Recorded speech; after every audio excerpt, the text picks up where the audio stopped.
कहानी। विश्वामित्र और मेनका की पुत्री शकुंतला। एक समय की बात है जब एक त्याग दी गई पुत्री ने अपने भाग्य से एक महान राजा का प्रेम पाया। यह कहानी है काशी विश्वामित्र और अप्सरा मेनका की पुत्री शकुंतला की, जिनके जीवन में प्रेम, वियोग और पुनर्मिलन की अद्भुत गाथा छिपी है। महर्षि विश्वामित्र की तपस्या भंग करने के लिए इंद्र ने अप्सरा मेनका को भेजा था। मेनका के मोह में पड़कर विश्वामित्र अपनी तपस्या से विचलित हो गए और उन्हें एक पुत्री हुई, जिसका नाम शकुंतला रखा गया। जब विश्वामित्र को अपनी गलती का एहसास हुआ, तो उन्होंने मेनका और अपनी पुत्री को त्याग दिया और अपनी तपस्या में लीन हो गए। मेनका ने शकुंतला को वन में छोड़ दिया।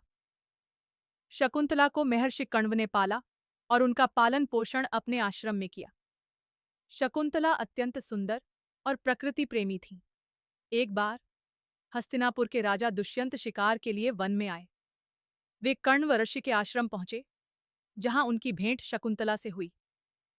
दोनों एक दूसरे पर मोहित हो गए और उन्होंने गांधर्व विवाह कर लिया।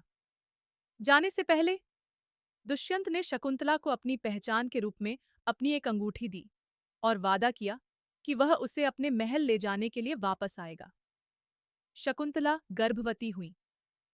एक दिन जब शकुंतला अपने पति के ख्यालों में खोई हुई थी, तब दुर्वासा ऋषि ने उन्हें श्राप दिया कि जिसे वह याद कर रही है, वही उसे भूल जाएगा, जब तक कि उसे उसकी कोई पहचान न दिखाई जाए। रास्ते में शकुंतला की अंगूठी पानी में गिर गई। जब वह दुष्यंत के दरबार पहुंची, तो श्राप के कारण दुष्यंत उन्हें पहचान नहीं पाए। बाद में एक मछुआरे को वही अंगूठी मिली, जिसे देखकर दुष्यंत को सब कुछ याद आ गया। दुष्यंत ने शकुंतला और अपने पुत्र भरत को खोज निकाला और उनका पुनर्मिलन हुआ। यह कहानी त्याग, प्रेम, वियोग और नियति के खेल को दर्शाती है।